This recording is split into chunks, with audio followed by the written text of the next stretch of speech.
studio and do some real good recording. But I got to fix the brakes on this before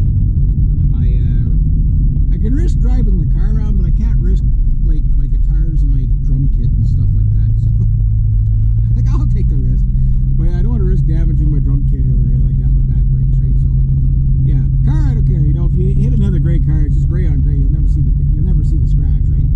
But if you hit it like a pink car or something, then you got this pink spot on your car. You know, whatever. If it's red, then they think you murdered somebody. No, all kidding aside, like I got priorities that I have to take care of, and everything's a priority all at once.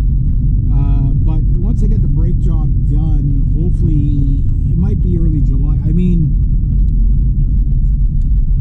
that $450 would probably take care of the front brakes for sure, but hopefully I could use that money for something else, and I come up with enough money to maybe get the brakes done by the end of June. And then if I can come up with another, say, well, my credit card could take care of it probably, but let's say I come up with another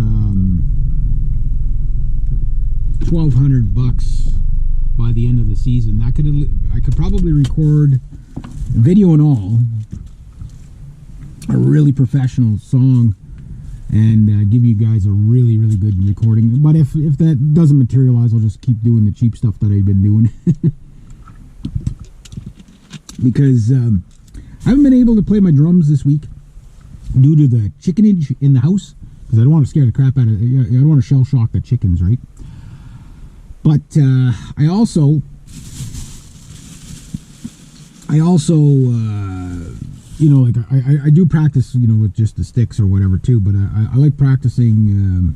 I don't use drum pads, I don't use that. I play the drums, right? Because I can get away with it most times.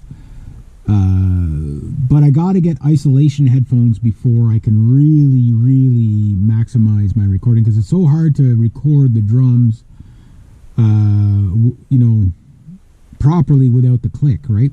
So what I can do is I can record the guitar with my headphones into the metronome, and then I record the guitar, and I got a perfect guitar. Problem is I can't hear the guitar over the drums when I'm recording.